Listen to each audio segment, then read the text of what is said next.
To a great extent, many of the problems we suffer today is a result of the fact that we do not see ourselves as a nation. And yet, we complain about how we are segregated from everybody else. We complain about how we are not a part of the mainstream, how we are not a part of the economy, how we are shut out from the government and the political process. If we are not a part of these things, and yet these things are what defines a nation, then we are not a part of the American nation. That nation is a white nation. We are then, in effect, a de facto nation, but we are afraid to recognize it. If we looked at ourselves as a nation, we'd see many of the reasons why we are where we are as a people. Why? Because if we looked at ourselves as a nation, we would see why we have the problems we have. Why do we have some of the problems we have? For the same reason other African nations have the problems they have. Why? Because we permit our resources, human resources and material resources, to be used by another people. We export them.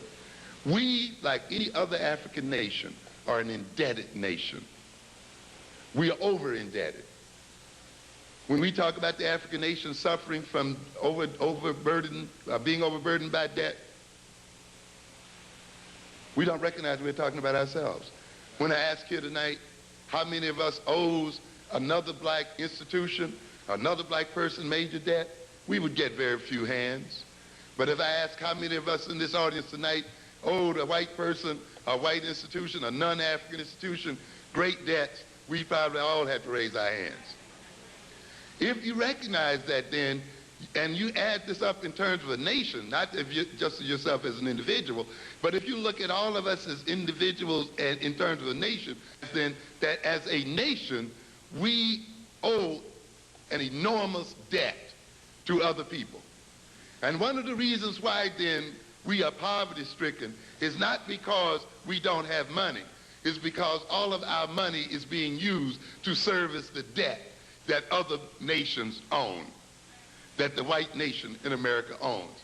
And because we spend so much time paying our installment plans and paying our money out to these other nations of people, we cannot save our monies, we cannot accumulate our money and create wealth so that we can employ ourselves as a people, so that we can support our families as a people, so that we cannot build the schools we need to build to educate our children the way we need to educate them as a people.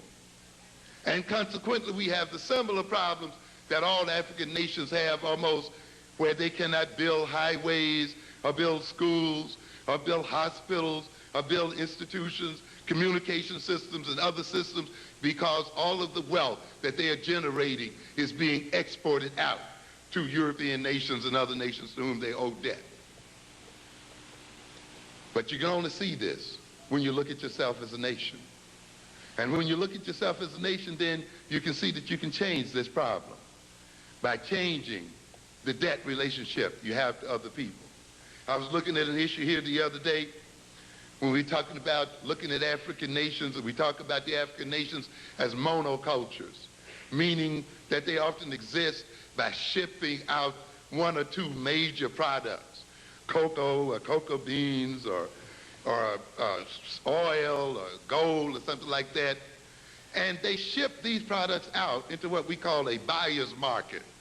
That is, the people they sell these products to set the prices that they're going to pay for these products. So that many of these nations now are being paid less for their products than they were paid 30 years ago.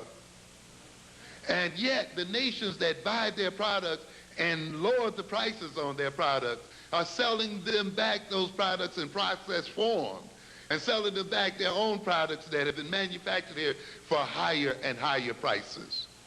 And then we wonder why Africa is in debt and why Africa is impoverished.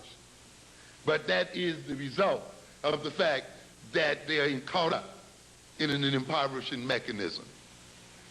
But we need not talk about the continental African because we are in the same situation here today.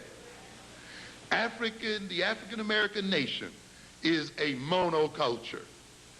What is the commodity that we sell? Labor. We're not selling much manufacturing. We're not selling much other products. The major commodity that we have to sell was the commodity that we were bought over here for in the first place. And what was that? Labor. And now we are selling our labor in a buyer's market, meaning that the people who buy our labor are buying it at the prices they set.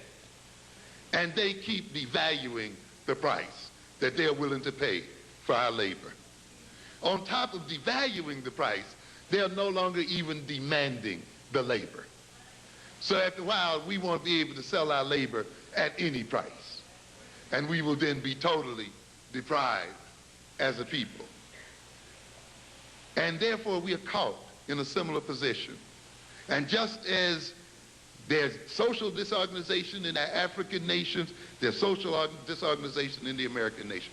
You cannot have your wealth flowing out of your nation. You cannot enrich other people at the expense of yourself and not have social disorganization. And that means then, if we look at ourselves as a nation, the African American nation must do what all African nations must do. We must capture our own internal resources. We must gain control of our own internal markets. We must trade within ourselves as a people and a group and generate wealth within our own nation as a means of counterbalancing our dependence upon Europeans and upon the white nation itself. But in order to do this, we must have a nation consciousness. We must now organize and relate to ourselves as a nation of people.